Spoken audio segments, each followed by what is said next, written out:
দেখে? কিন্তু আপনি মনে করেন এই যে আপনি যখন সিগারেট খান তখন আপনার মনে হয় যে আল্লাহ আপনাকে দেখতেছে। আমি আসলে এটা মানে ফিল করতাম না, কেন যেন মনে হতো না। আমার মনে হচ্ছে যে আমি তো তুচ্ছ না, আমার কথা আল্লাহ মনে করবে কেন, মানে কি জন্যে?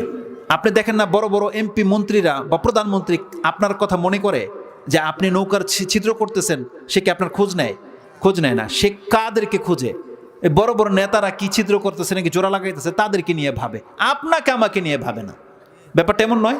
আমি আল্লাহ সুবহানাহু ওয়া তাআলা সম্পর্কে এমনটাই ভাবতাম যে আমাদের পাপ নেকি হয়তো আল্লাহ এটা দেখেন, আমাকে মনে বলবে একটা দলের মধ্যে, আচ্ছা যা তোরা জান্নাতি, আমি ফাঁক দিয়ে এদের মতো জান্নাত পেয়ে যাবো, আমি এমনটা ভাবতাম।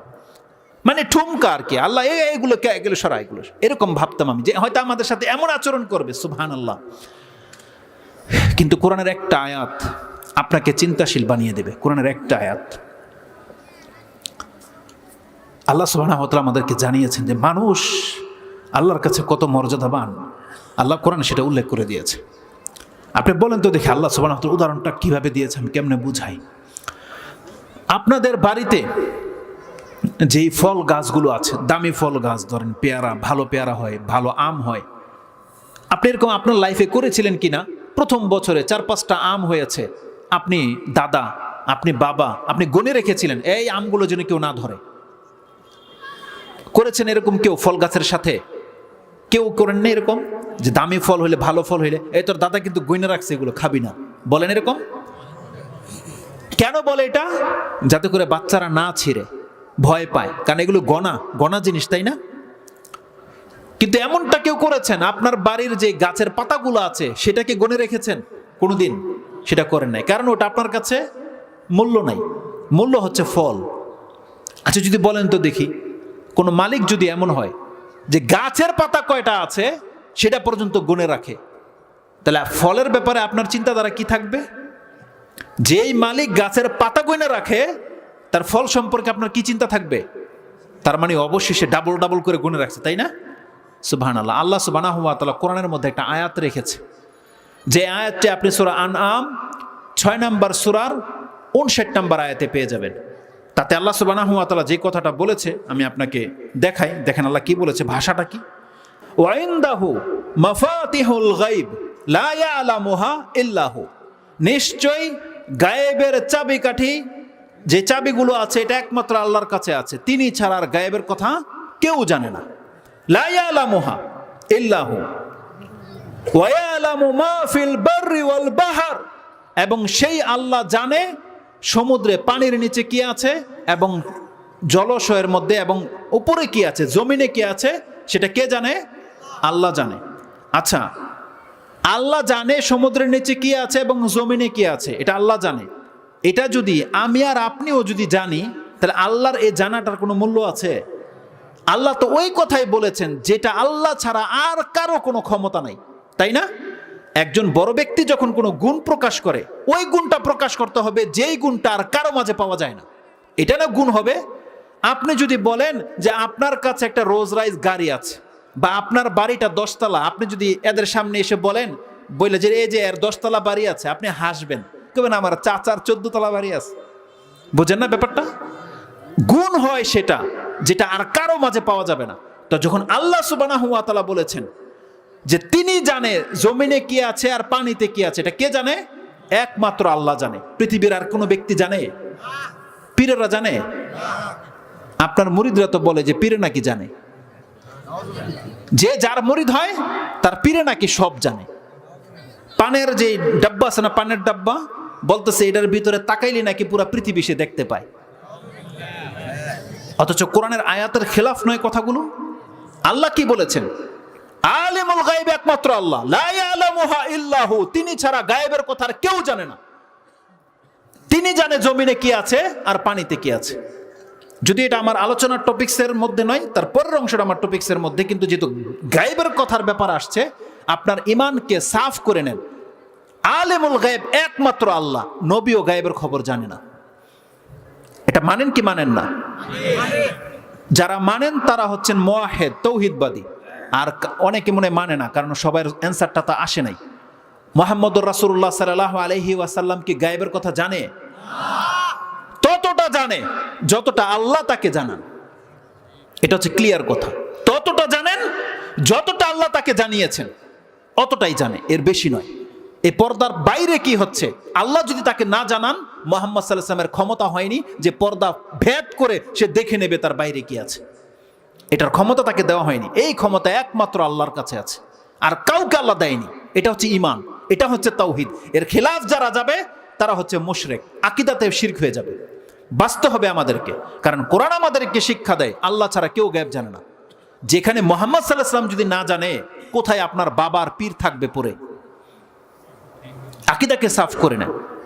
তারপরের যে জুমলাটা দেখেন আল্লাহ কি বলেছেন, ওমা তাসকুতু মিন ওয়ারাকাতিন ইল্লা ইয়ালামুহা ওয়ালা হাববাতিন ফি যুলুমাতিল আরদি ওয়ালা রাতবিন ওয়ালা ইয়াবিসিন ইল্লা ফি কিতাবিম মুবিন। এই কথাটা আপনারা এদিকে নজর দেন।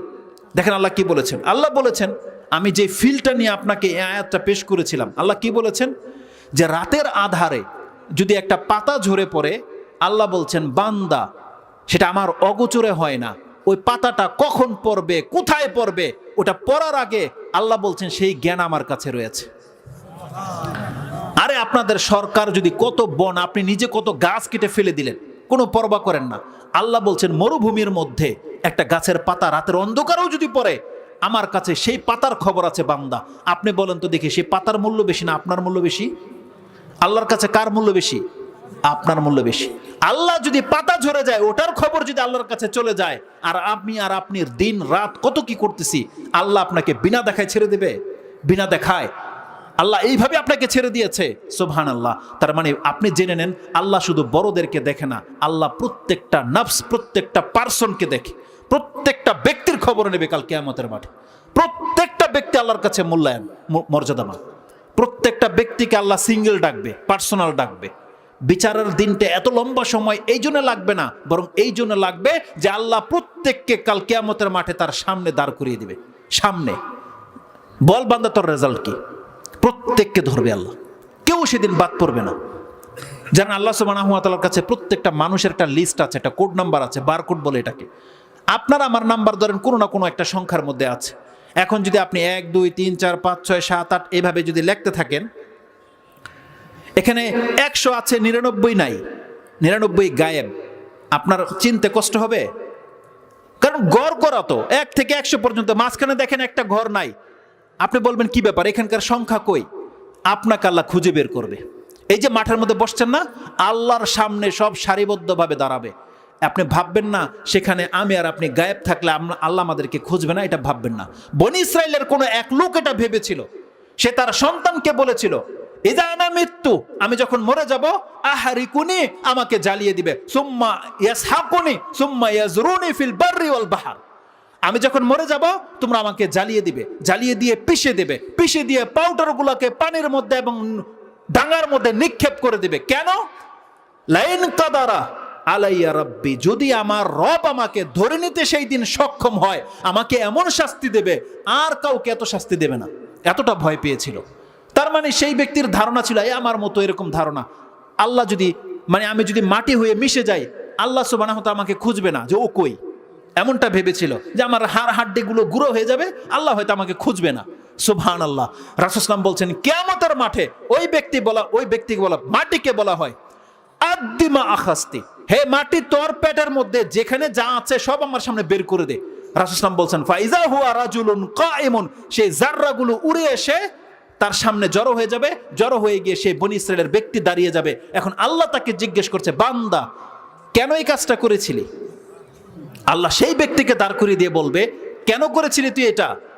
তুই কি ভেবেছিলি তোকে আমি উঠাবো না, তোকে আমি খুঁজবো না? কেন করেছিলি এটা?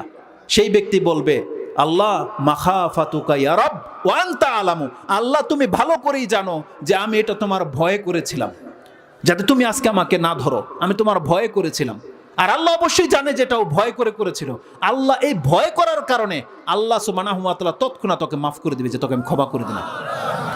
আল্লাহর ভয় খুব মারাত্মক। কিন্তু আমি হাদিসটাকে কেন এনেছি আপনার কাছে, এটা ইমাম বুখারী এবং মুসলিম তাদের উভয় তওবার অধ্যায়ে এনেছেন, যাতে আপনার আমাকে কাউকে আল্লাহ ছাড়বে না। প্রত্যেকের একটা সিরিয়াল নাম আল্লাহর কাছে আছে, প্রত্যেকের নাম।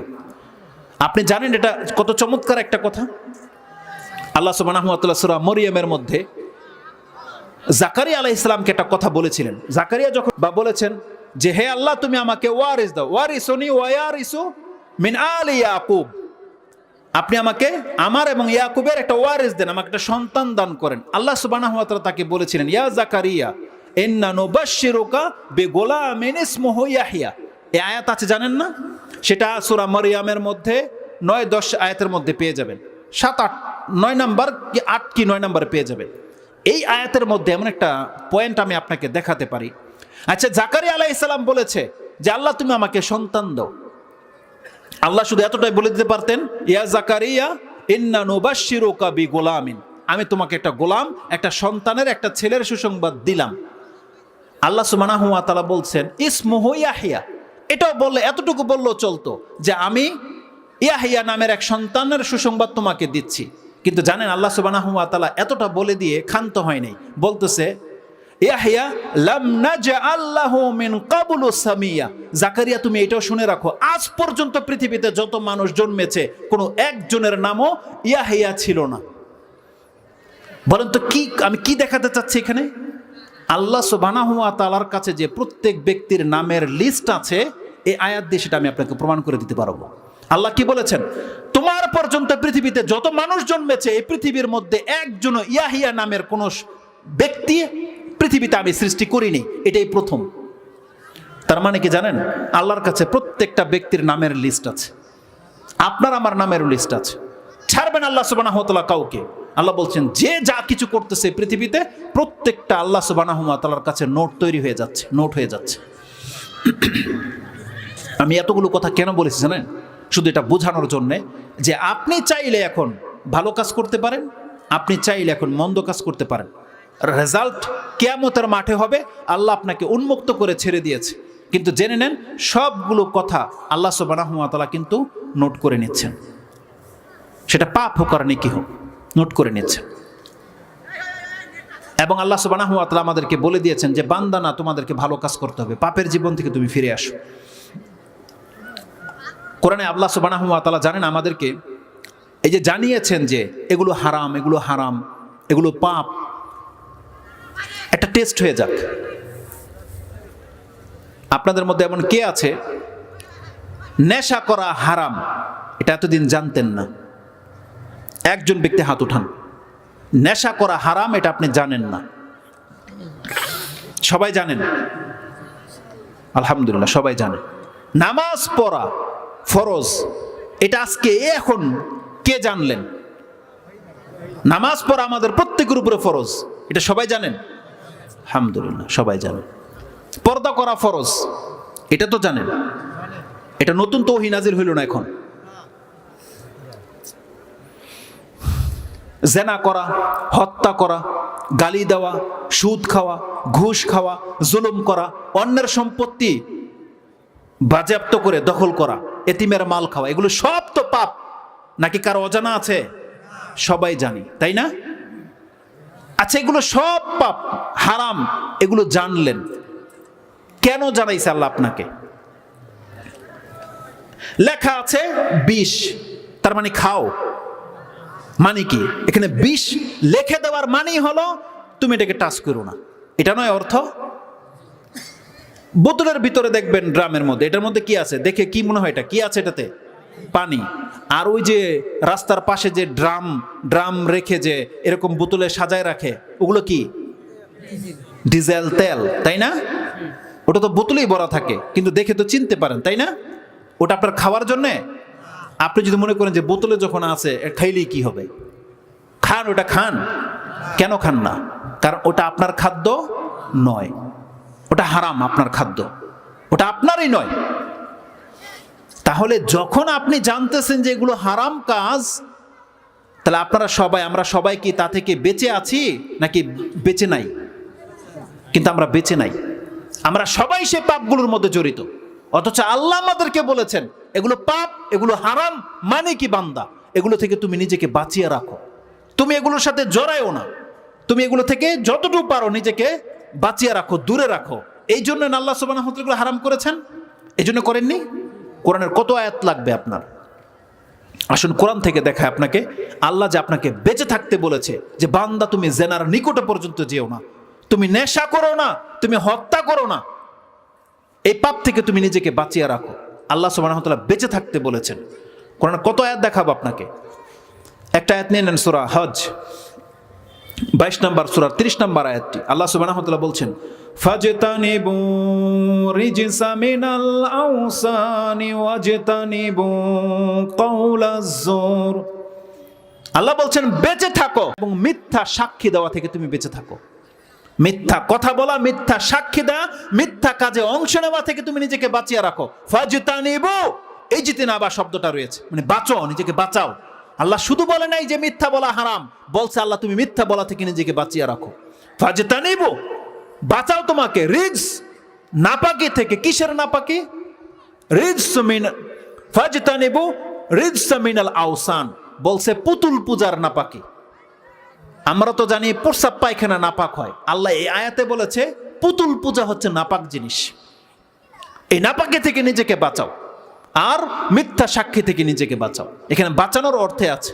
পাপগুলো কি এটা নিয়ে একটু পরে আমরা আলোচনা করব, শুধু আমি আপনাকে দলিলগুলো দেখাই যে আল্লাহ আপনাকে বাঁচতে বলেছেন। কোরআনের আরেকটা আয়াত নিয়ে নেন, সূরা নাজম 53 নম্বর সূরাতে 32 নম্বর আয়াতে রয়েছে। তাতে আল্লাহ সুবহানাহু ওয়া তাআলা বলেছেন, আল্লাযীনা ইয়াজতানিবুনা কাবাইরাল ইসমি ওয়াল ফাওয়াহিশা ইল্লাল লামাম, নিশ্চয়ই যারা বড় বড় পাপ থেকে এবং নোংরামি থেকে বাঁচিয়ে রাখে, নিজেকে বাঁচিয়ে রাখে, বা যারা বেঁচে থাকে। তাহলে এই আয়াতেও আল্লাহ বেঁচে থাকার কথা বলেছেন।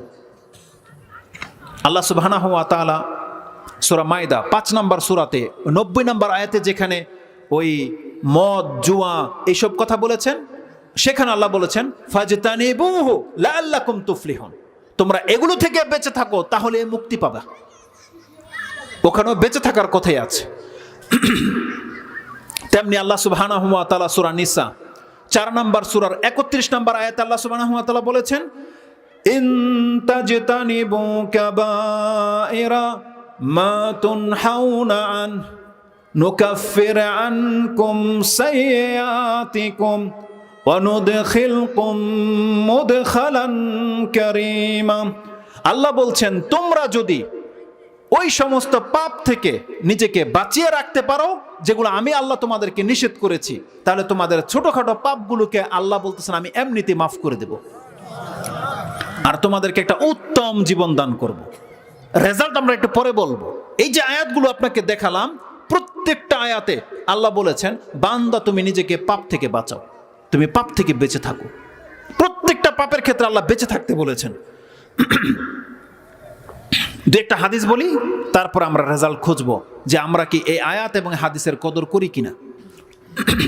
ইমাম মুসলিম এবং বুখারী তাদের উভয় কিতাব একটা হাদিস এনেছেন, এটা আপনারা প্রত্যেকেই জানেন।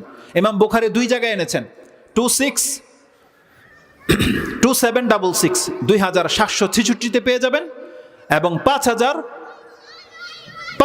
মধ্যে একটা পাবেন। তো 2766 নাম্বারটা মনে আছে, ওখানে খুঁজলে আপনি পাবেন। তাতে কি আছে? রাসূলুল্লাহ সাল্লাল্লাহু আলাইহি ওয়াসাল্লাম থেকে কোট করা হয়েছে। রাসূল সাল্লাল্লাহু আলাইহি ওয়াসাল্লাম বলেছেন ইজতানিবু মুবিকাত, তোমরা ধ্বংসাত্মক পাপ থেকে বেঁচে থাকো।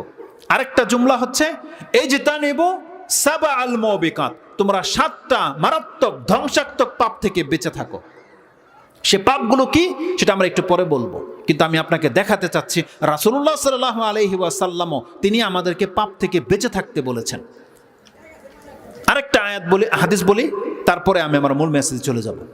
ইমাম মুসলিম তিনি তার তাহারাতের অধ্যায় এনেছেন, যেই জায়গাতে আছে যে অজু, সালাত, সিয়াম এগুলো একটা আরেকটার কাফফারা, গুনার কাফফারা হয়ে যায়, সেই অধ্যায় এনেছেন। হাদিস হচ্ছে 440 নম্বর হাদিস। এই যে অ্যাপসের মধ্যে আছে না, আপনি খুললেই পেয়ে যাবেন 440।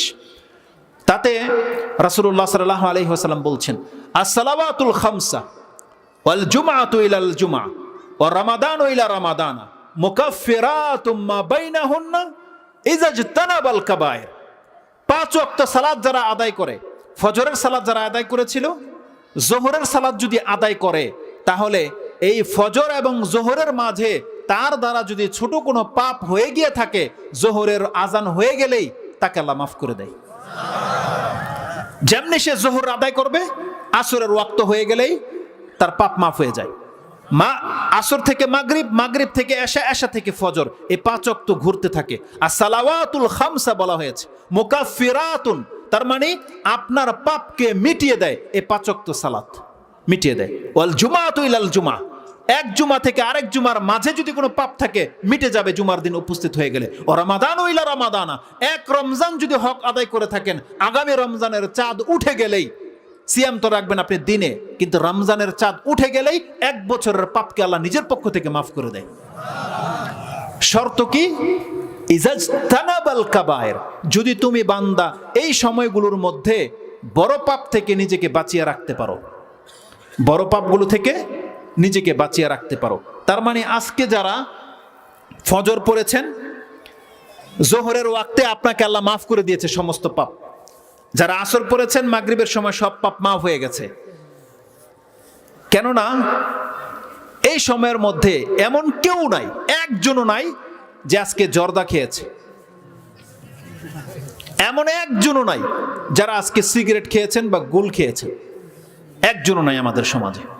আছেন এমন কেউ? আছে? তাহলে তো তারা মাপ পাবে না। কারণ আল্লাহ সুবহানাহু ওয়া তাআলা কি বলেছেন? ইজাজতানাবাল কাবায়ের, যদি বড় গুনাহ থেকে বেঁচে থাকতে পারো। আচ্ছা, তাহলে এক কাজ করি, আমরা প্রথম দেখতে হবে আমরা আজকে যে পাপগুলো করেছি এগুলো কি বড় পাপ না ছোট পাপ, এটা একটু ফেল করেন। আপনি আপনার জীবনে আল্লাহ যে বলেছে তুমি যদি বড় পাপ থেকে নিজেকে বাঁচিয়ে রাখতে পারো তাহলে তোমার ছোট পাপগুলো আল্লাহ মাফ করে দিবে। এখন আপনাকে তো এটা বুঝতে হবে যে কোনটা বড় পাপ কোনটা ছোট পাপ, বুঝতে হবে না? আপনারা আমরা যেটা করি, আচ্ছা মিথ্যা বলা, এই যে একটু আগে মাছ বেচতে গিয়ে যে মিথ্যা কথা বলেছিলেন না, যে না আমার 1 টাকাও লাভ হচ্ছে না, এটা আমি কিনছি এই 200 টাকা দিয়া, আমি 1 টাকাও লাভ নিচ্ছি না আপনার কাছ থেকে, এটা তো জায়েজ না? তাহলে এটা ছোট পাপ। মিথ্যা বলা ছোট পাপ না? কিন্তু এমন ভাবে আমরা বলি মনে হচ্ছে ডাল ভাত, বিষয়টা এমন নয়। আজকে আমরা মিথ্যাটাকে এমন পাপ বানিয়ে ফেলেছি, আমাদের কাছে মিথ্যা বলাটা কি? যেমন একটা চুল ঝরে গেল, কোনো ব্যথা লাগে আপনার? চুল ঝরে গেলে ব্যথা লাগে না। অন্যের যে বসে বসে গীবত করতেছেন আমরা একে অপরের, সেটা আপনি চায়ের হোটেলে বলেন, নিজের ঘরের ভিতরে বলেন, মা বোনরা যে একে অপরের সাথে বসলেই একেবারে স্বামীদের 12টা বাজিয়ে ফেলে, শ্বশুর শাশুড়ি নিয়ে একেবারে সমালোচনার ঝড় উঠে যায়, এগুলো মনে ছোট ছোট পাপ, এগুলো বড় পাপ। সুবহানাল্লাহ। তাহলে আপনাদের মধ্য থেকে কেউ একটা বলেন তো দেখি যে আপনারা বড় পাপ করেন না ছোট ছোট পাপ করেন? 2-1টা ছোট পাপের কথা বলেন তো দেখি কেউ। আমি ভেবেছি, আমি ছোট পাপ খুঁজে পাই না। কেউ আমাকে সাহায্য করেন দেখি, আসলে ছোট পাপ কোনটা? নাই। আমরা যে পাপগুলো করি তার মানে ওই যে তাহলে ছোট পাপ মনে হয়, আমরা তো যুবক, কন্ট্রোল করতে পারি না, তো নেটের মধ্যে খারাপ ছবি দেখা, হুজুর এটা মনে হয় ছোট পাপ। এটা ছোট পাপ? এটা কি? এটাও বড় পাপ? তাহলে বুঝেনটা কি? তাহলে আপনারা, আমরা তো সবই বুঝি তাহলে। তার মানে সুবহানাল্লাহ, মুসলিমদের চরিত্র হয়ে গেছে এমন, মুসলিমদের মাঝে এখন আর ছোট পাপ আপনি খুঁজে পাবেন না, মুসলিম যা করে সব বড় পাপ। আর রেজাল্ট কি? আপনি কি ভেবেছেন এই বড় পাপ করে নাজাত পেয়ে যাবেন? সুবহানাল্লাহ। আব্দুল ইবনে মাসউদ রাদিয়াল্লাহু তাআলা তিনি বলতেছেন, আজকে আমাদের চরিত্রটা হয়ে গেছে কি, যদি আমরা মুসলিম হই, মুমিন হই, তাহলে তো আমরা এমনটা আচরণ করতে পারি না। আব্দুল ইবনে মাসউদ রাদিয়াল্লাহু তাআলার কথা ইমাম বুখারী তার কিতাবুর রিকাকের মধ্যে কোট করেছেন। তাতে তিনি উল্লেখ করেছেন, ইন্নাল মুমিনা ইয়ারা যুনুবাহু কাআন্নাহু